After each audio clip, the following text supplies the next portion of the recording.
ముఖ్యంగా వేదిక మీద ఉన్న పెద్దలు, గౌరవనీయులు, ఈ సభని ఇంత బాగా ఒక వైవిధ్యభరితమైన కాంబినేషన్ని గ్యాదర్ చేసిన, ఒక ప్రణాళిక రచన చేసిన కవిత గారు, అట్లాగే పడేయబడిన కెరటాలు 100 రేట్లతో మళ్ళీ ఎగిసి పడతాయి అన్నట్టు ఈరోజు ఆలోచనా పరులందరూ ఇక్కడ కూర్చోవడం అనేది చాలా ప్రాధాన్యత సంతరించుకుంది. నేను ముఖ్యంగా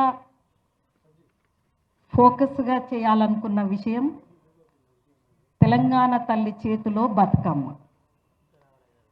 అసలు బతుకమ్మను తీసేయడం అంటే మన బొంద మనం దోవుకోవడం, మన గోతులు మనం తవ్వుకోవడం. ఇప్పుడు అది తీసేసిన వాళ్ళు కూడా వాళ్ళ గోతి వాళ్ళే తవ్వుకున్నారా? ఏమన్నా ఆలోచన ఉండాలి కనీసం. ఎందుకు అనంటే వలసాంధ్ర పాలనలో తెలంగాణ అస్తిత్వాన్ని చాలా మర్చిపోయి మనం ఉద్యమాలు చేసినాం.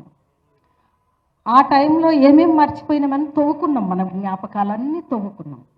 ఒక్కొక్కటి తవ్వుకొని ఓహో ఇది మా కల్చర్, ఓహో ఇది మాది, ఇది మాది అని ఒక తరాల నుండి మనకంటే పెద్దవాళ్ళు, అంతకంటే పెద్దవాళ్ళు ఎవరన్నా ఎక్కడైనా రాసి పెట్టిన అక్షరాలలో ఉన్న ఐడెంటిటీ ఇవన్నీ వెతుక్కొని ఒక దగ్గర కూర్చి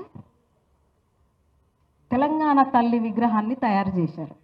తెలంగాణ తల్లి విగ్రహం అంటే కేవలం విగ్రహం కాదు, అది తెలంగాణ అస్తిత్వం.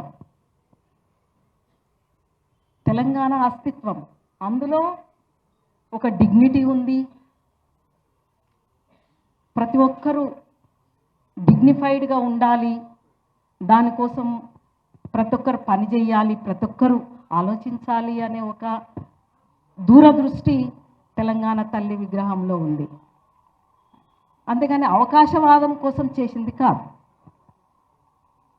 బతుకమ్మని ఆడడం ఒకటే కాదు, బతుకమ్మని ప్రపంచవ్యాప్తంగా ఎట్లా వెలివేట్ చేయాలి, తెలంగాణకు గౌరవం వచ్చే విధంగా అన్నప్పుడు అది కవిత గారు నిజంగా కాలుకు గజ్జగట్టి ప్రపంచవ్యాప్తంగా తీసుకెళ్లడము అనేది అది మామూలు విషయం కాదు. ప్రపంచవ్యాప్తంగా ఊరికే తిరగొచ్చు, చాలామంది తిరుగుతారు. వేరే దేశాలు పోవడం పెద్ద విషయం కాదు ఈ రోజుల్లో. పోతాము వస్తాము. కానీ ఒక పర్పస్ఫుల్గా ఒక అస్తిత్వాన్ని నెత్తి మీద పెట్టుకొని ప్రపంచవ్యాప్తంగా పోతున్నప్పుడు ఆ గౌరవము అది తెలంగాణ ప్రత్యేక గౌరవం, ప్రపంచ దేశాలు ఇస్తున్న గౌరవం. ఈ మధ్య అక్షరయాన్ వాళ్ళు ఒక్కొక్క పువ్వేసి చందమామని ఒక పుస్తకం తీసుకొచ్చారు. దాంట్లో నన్ను రాయమంటే దాని మీద బాగా పరిశోధన చేశాను నేను. ఏ దేశంలో ఇట్లాంటి పూల పండుగ, బతుకమ్మ పండుగ ఉంది అని. అయితే బ్రెజిల్లో ఉంది, ఇంకా వేరే దేశాలలో ఉంది. కానీ ఫ్లవర్ మ్యాట్ అని చెప్పి అట్లా ఉంటుంది, కానీ వాటిని పూజించడం అనేది లేదు. పువ్వుల పండుగ ఉంటుంది కానీ పువ్వులనే పూజించే పండగ అనేది లేదు. అందుట్లో ప్రకృతి, పిల్లలు, ఆహారము, స్త్రీలు ఇదంతా కూడా అందుట్లో మిళితమై ఉన్నది. ఇట్లాంటి పరిశోధన ఇంకా చేయాల్సిందని ఆలోచిస్తున్నా నేను. బతుకమ్మ గురించి ఇంకా పరిశోధన చేయాలి. ఎందుకు అని అంటే ఇంతకుముందు మేడం చెప్పారు, మన నాలుక రుచి పోయింది. కొంత పెద్ద ఏజ్ వాళ్ళది ఉన్నది కానీ పిల్లలది పోయింది. కల్తీ తినే నాలుక రుచే ఉంది వాళ్ళకి. ఒరిజినల్గా చెప్పాలంటే పెద్దోళ్ళు వండి పెట్టాలి. మరి పెద్దోళ్ళే కల్తీ అయిపోతే పిల్లల నాలుక పూర్తిగా మారిపోతుంది.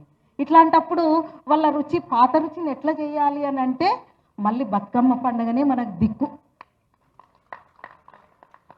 9 రోజులు ఏ వంట వండాలి. మన సార్తో మాట్లాడాను, మన గోపాల స్వామి గారితో మాట్లాడితే ఆయన చాలా విషయాలు చెప్పారు. అంటే అది పేదరికానికి సంబంధం లేదు, గొప్పకు సంబంధం లేదు, డబ్బులకు సంబంధం లేదు. ప్రతి ఒక్కరూ ఆ సమయంలో నోరు తీయగా చేసుకోవాలి అని అంటే పప్పులు బెల్లాలు పుట్నాలు ఆడపిల్లలకు పెట్టాలి. ప్రతి ఒక్కరు ఒక సంబరం.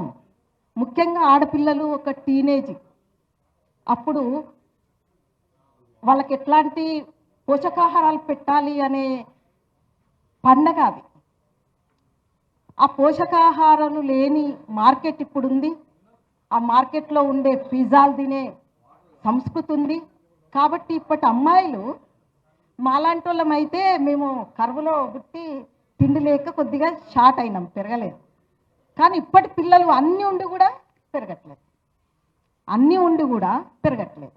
వాళ్ళు పెరగాలి అని అంటే ఒక న్యూట్రిషియస్ ఫుడ్ ఇవ్వాలి. అందుట్లో ప్రోటీన్స్ ఏమున్నాయి అవన్నీ కూడా పండగ సందర్భంగా 9 రోజుల సందర్భంగా పిల్లలకు పెట్టాల్సిన అదొక పెద్ద ప్రాజెక్ట్. ఆ రకంగా తీసుకపోతే మరి ఇంకా దాంట్లోకే ఎంటర్ కాలేదు. మనం అందరం కలిసి ఆడుతున్నాం. ఇంకా కొన్ని గ్రామాలలో కొంతమంది దళితులను ఆడనివ్వట్లేదంటే పోయి లేదు ఆడాలి, గవర్నమెంట్ దీన్ని అఫీషియల్గా ప్రకటించింది, మనం ఆడాలి అని చెప్పి ఇంకా కన్విన్సింగ్ చేసే పరిస్థితిలోనే ఉన్నాం. దళితులు అసెప్టివ్గా ఆడుతున్నారు. ఇప్పుడు గ్రామాలలో దళితులు అసెప్టివ్గా ఆడుతున్నాం. ఇప్పటికీ నేను ఈసారి ఫస్ట్ టైం ఆడినా అని చెప్తున్న ఆడవాళ్ళు ఉన్నారు, దళిత ఆడవాళ్ళు. ప్రతిసారి ఒక వాళ్ళు చెప్పుకుంటున్నారు, అంటే ఇంకా మొత్తం ఆడలేదు, ఆడే పరిస్థితిలోనే ఉన్నారు. ఉన్నప్పుడు బతుకమ్మను దూడు చేస్తే ఏమన్నట్టు, మనుషులు మంచిగానే ఉంటారు, తెల్ల బట్టలు వేసుకుంటారు, సాఫ్ట్గా మాట్లాడతారు, వీళ్ళ మైండ్ ఎట్లా పనిచేస్తుంది? సంస్కృతిని చేయడం అనేది ఎంత దుర్మార్గము. ఈ వలసవాద పాలనలో బ్రిటిషర్స్ కూడా తూడిపేసి లేదు లేదు ఇవి బాగున్నాయి, ఇవి ప్రకృతి ఉంది భారతదేశంలో, వీళ్ళ ఏన్షియంట్ కల్చర్ ఉంది అని వాళ్ళే గౌరవించారు కొన్ని పండగలు. తర్వాత ఆంధ్ర వాళ్ళు పాలన ఉన్నప్పుడు గౌరవించలేదు, కానీ తెలంగాణ పాలన వచ్చిన తర్వాత వాళ్ళు కూడా ఆడుతున్నారు. ఇదంతా మార్పు. దీన్ని ఇంకా లోతుగా తీసుకెళ్ళాలి. బతుకమ్మ అంటే ఆడవాళ్ళ పండుగ అనేదానికి ఒక గౌరవం.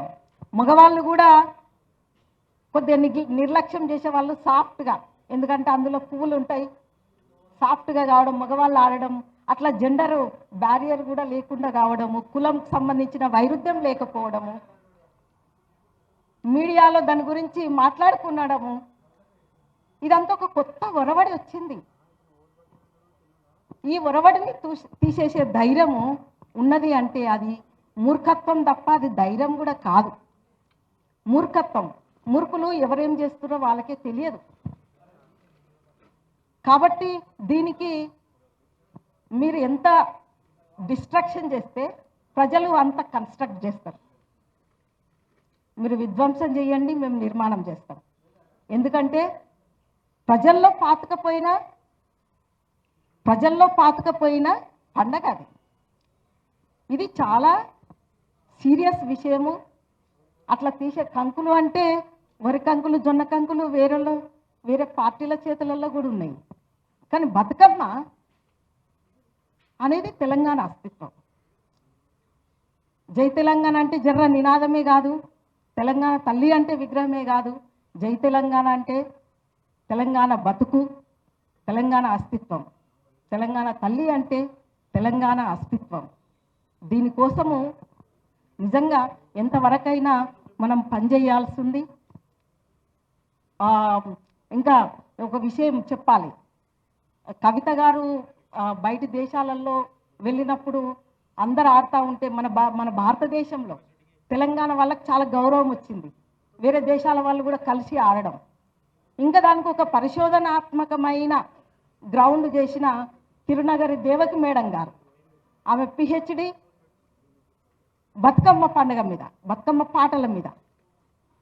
ఇట్లా చాలా చేస్తూ ఉన్నాము. చేసే క్రమంలో నేను నడుస్తుంటే కాళ్ళ కింద భూమిని తవ్వేసినట్టు చేయడం అనేది ఎవరికి హక్కు లేదు. కాబట్టి దీని మీద మళ్ళీ నిర్మాణం చేసుకోవడం కోసము ప్రభుత్వాలు ఆలోచించాలి, ఆలోచించకపోతే ప్రజలే ఆలోచిస్తారు. ఈ అవకాశం ఇచ్చిన కవిత గారికి, మిగతా శ్రీధర్ అన్న గారికి థ్యాంక్స్.